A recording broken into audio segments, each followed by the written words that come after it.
Welcome to this episode of our program, Daily Debate. As usual, we will be discussing a contentious debate. Today we'll be speaking about the Egyptian-African relations within the framework of the recent visit by the high-level Congolese delegation that met with President Abdel Fattah el-Sisi and conveyed a message from his Congolese counterpart hailing Egypt's support for the efforts to preserve peace in DR Congo. The message also expressed appreciation to Egypt's support to the DR Congo in all regional and international forums and to the brotherly relations linking the two countries. This comes as an extension of the distinguished historical relations between both countries, which represent a model for cooperation and joint coordination among the African continent states. Of course, DR Congo is also preparing to assume its presidency for the African Union, and this also comes the meetings comes within the framework of Egypt's keenness to return to the African fold that has been taking place since the president assumed office in 2014. Before we delve into our discussion, let's first have a quick look on the top story of the day. And President Abdel Fattah el-Sisi met on Monday with Chief of the British Secret Intelligence Service, the MI6, Richard Moore. The meeting tackled boosting security and intelligence cooperation between Egypt and the United Kingdom on various levels, especially the spread of terrorism and extremism regionally and internationally. President Sisi said that addressing these issues requires a comprehensive approach to isolate radical ideologies, as well as upholding the values of citizenship, moderation and dialogue, in parallel with strengthening and supporting development and restoring and strengthening state institutions in the region to achieve security and stability. President Sisi and Moore also exchanged views concerning developments in a number of regional issues, including the crisis in Libya, where Egypt supports political solution, respecting the sovereignty and unity of Libya's territories, as well as committing to ceasefire in the war-torn country. On his part, the British official praised the Egyptian efforts to stabilize the situation in Libya in accordance with its declared position and the lines it has drawn, which has decisively helped in making progress towards restoring stability and security in the country. Right, before we start with our discussion, first let's have a quick look on this report. And President Sisi affirms support for DR Congo during its upcoming presidency of the African Union. Let's watch.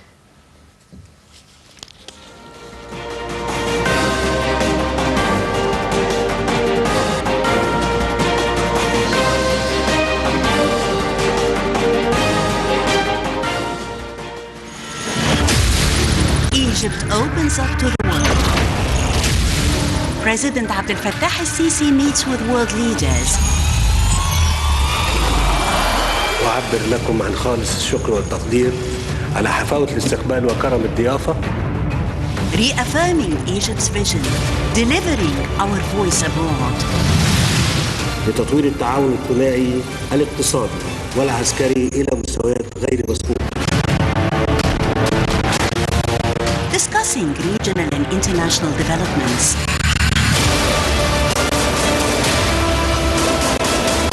Solid and strong relations on the path of partnership and development. President Abdel Fattah el-Sisi has affirmed Cairo's support for the Democratic Republic of Congo during its upcoming presidency of the African Union. President el-Sisi's remarks came during his meeting in Cairo with a high-level Congolese delegation headed by a special advisor to the Congolese president in the presence of Foreign Minister Sameh Shoukry and head of Egypt's General Intelligence Abbas Kamel. The president expressed confidence in the success of the Congolese president Felix Tshisekedi in carrying out such an important policy of leading the joint African action next year. Tshisekedi will be the chair of the AU in 2021, succeeding South African President Cyril Ramaphosa, who headed the Union in 2020. Presidential spokesman Ambassador Bassem Radi said in a statement that the Congolese envoy conveyed during the meeting a message from Tshisekedi to President Sisi, which included expressing deep appreciation for the unlimited support provided by Egypt to maintain security and stability in the DRC, and its tireless support for the DRC in all regional and international forums. Tshisekedi also hailed the distinguished friendship and fraternal ties between the two countries and expressed his aspiration for continuing to strengthen these relations at all levels, especially in the context of developmental fields. From his side, President Sisi called the envoy for conveying his greetings to Congolese President Tshisekedi.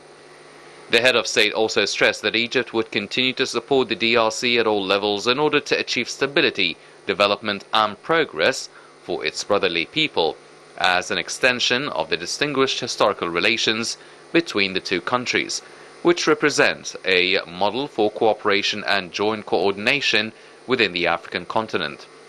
Radi added that the meeting tackled the development of a number of issues of common interest on the African arena, especially in light of the near handover of the AU presidency to the DRC.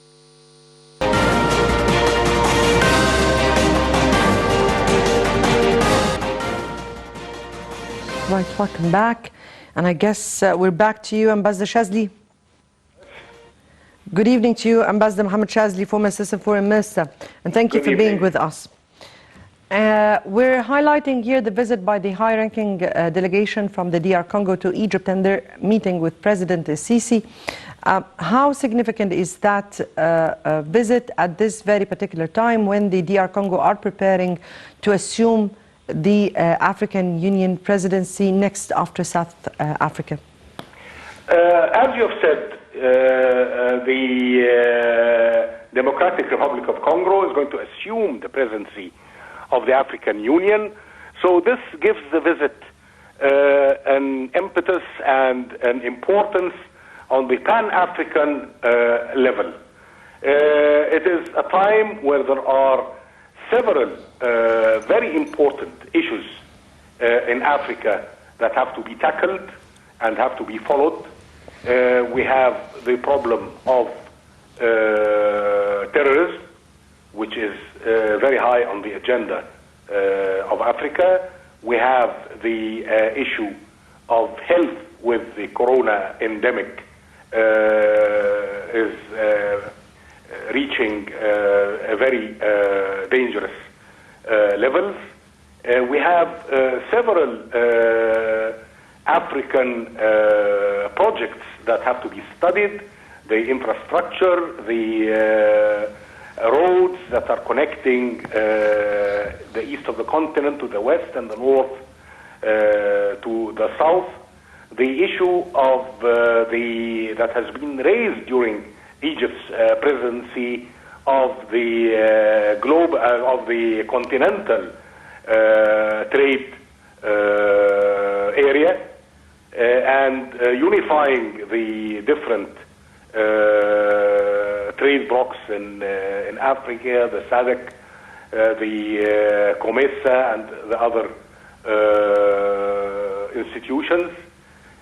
All of these, and then the problems that we have, the problem between Egypt and Ethiopia, and now the explosive situation in Ethiopia. All of these are very important issues on the Pan-African level. Yes, we'll tackle the challenges one by one later.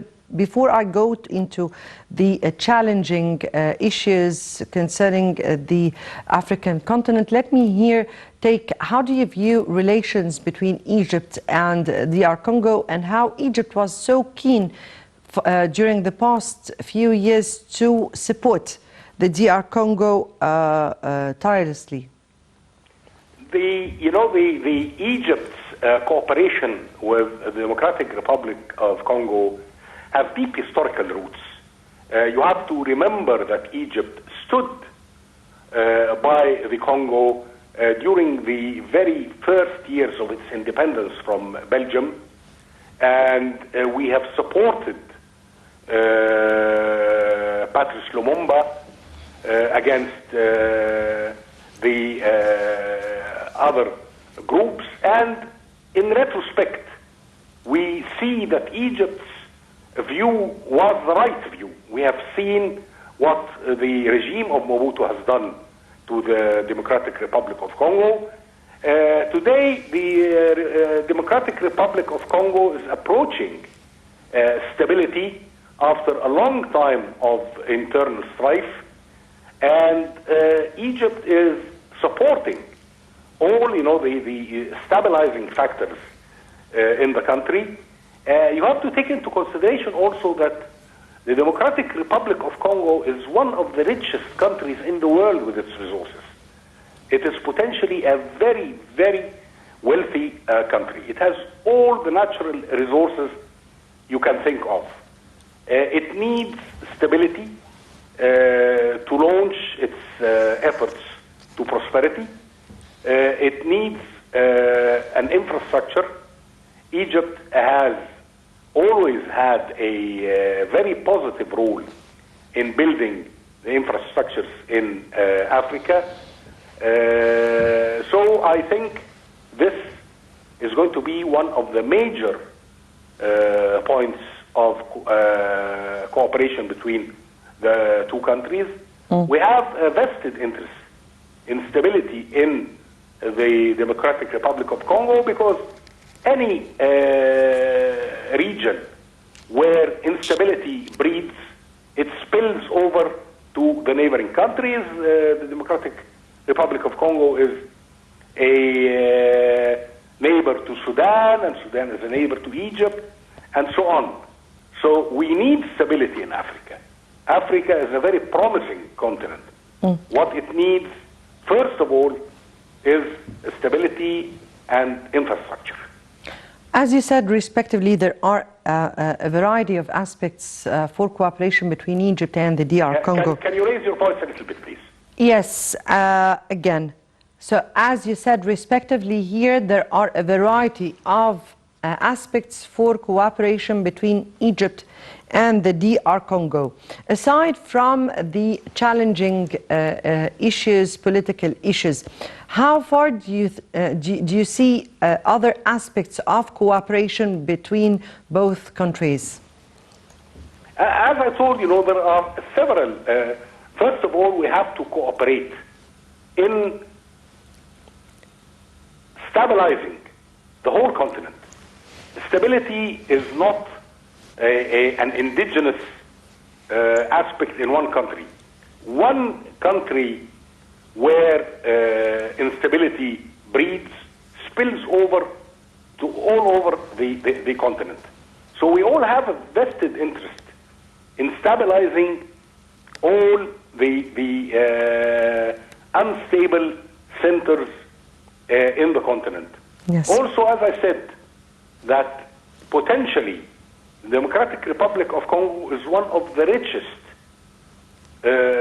countries, not in Africa, probably even in the world, with its resources, its natural resources, its water resources. Exactly. This is potential agricultural resources, animal husbandry resources, mineral resources, electric power resources from the great Congo River, and all of these, provide a potential market for first of all our contractors, contracting companies, our experts in mineralogy, our experts in agriculture, our veterinary experts, our health experts, our infrastructures. We have to market, Egypt's experiment.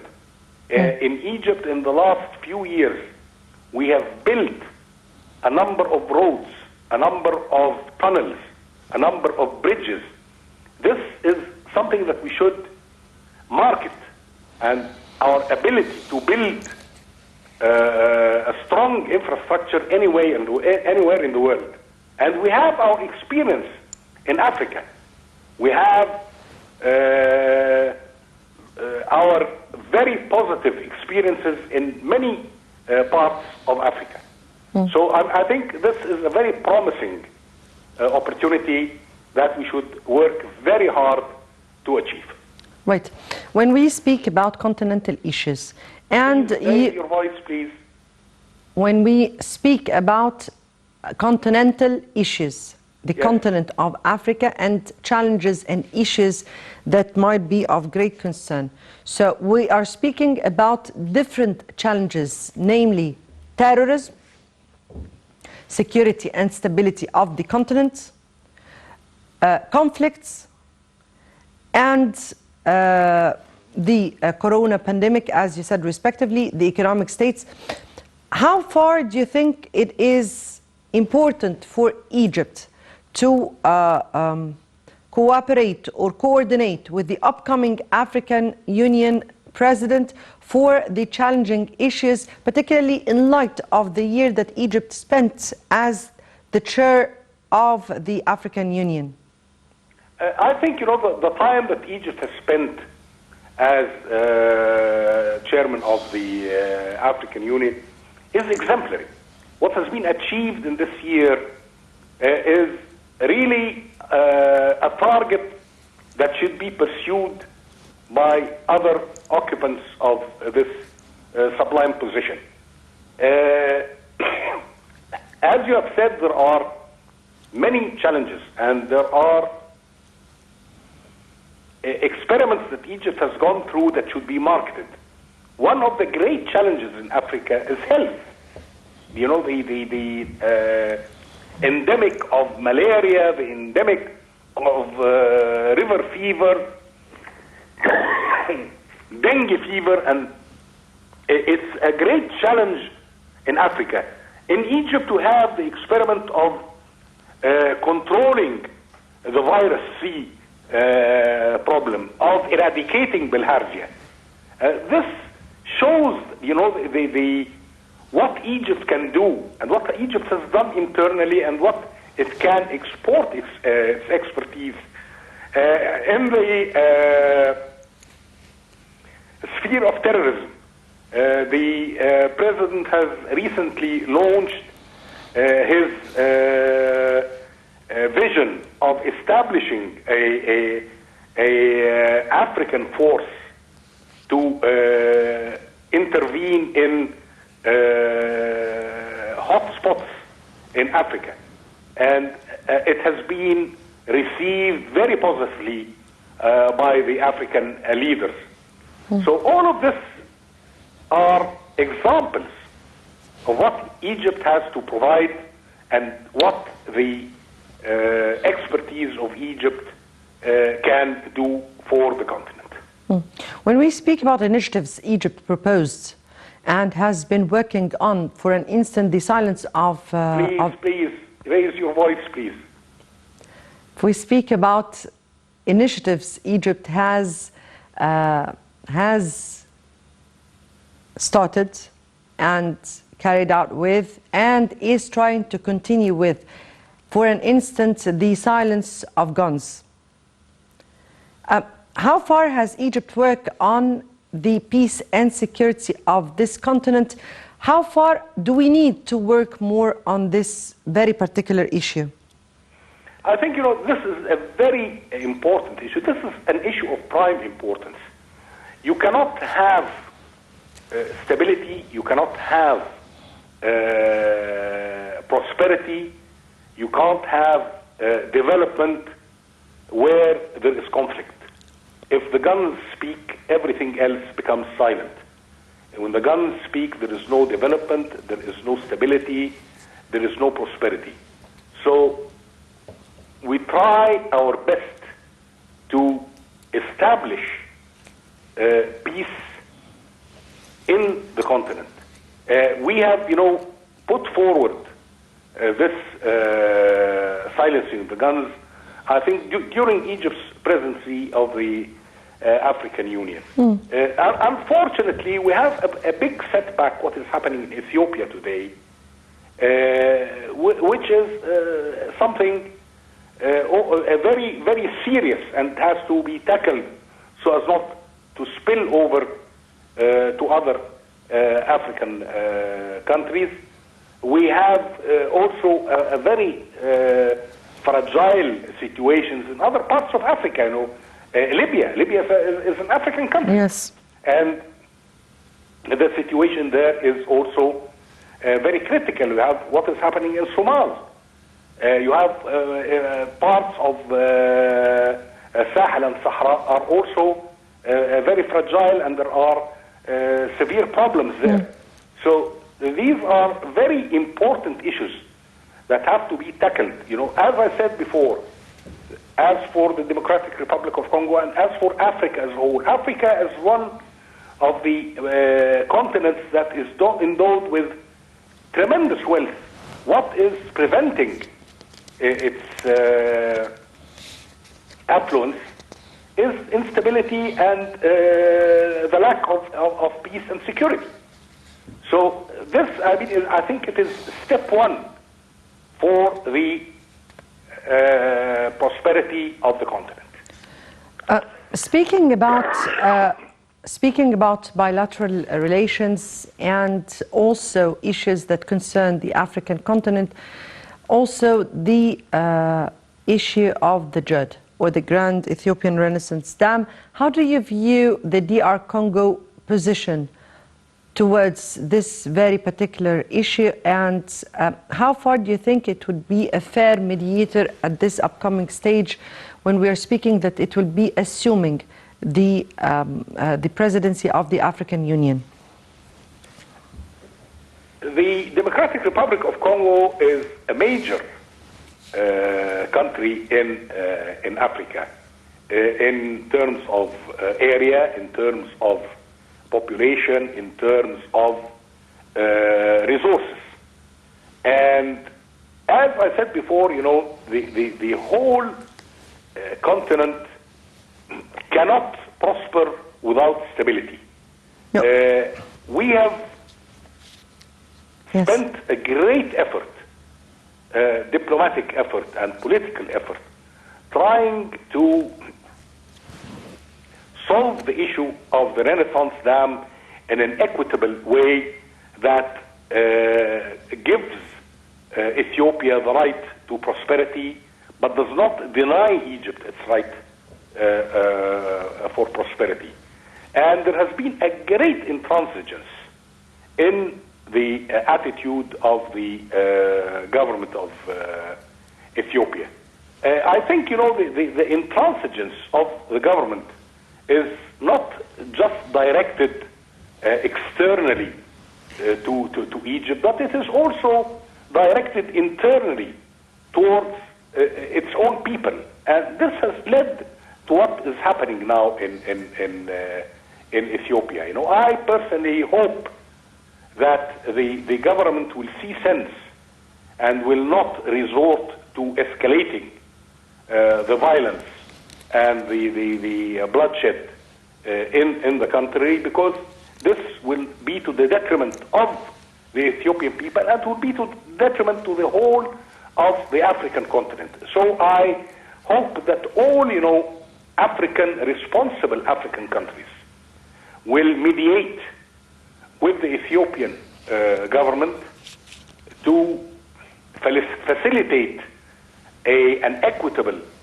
and fair solution to the Renaissance Dam and to the internal situation in Ethiopia as well. Right. Ever since President Sisi assumed office and Egypt has been put... I hate to repeat myself, but please raise your voice. Right.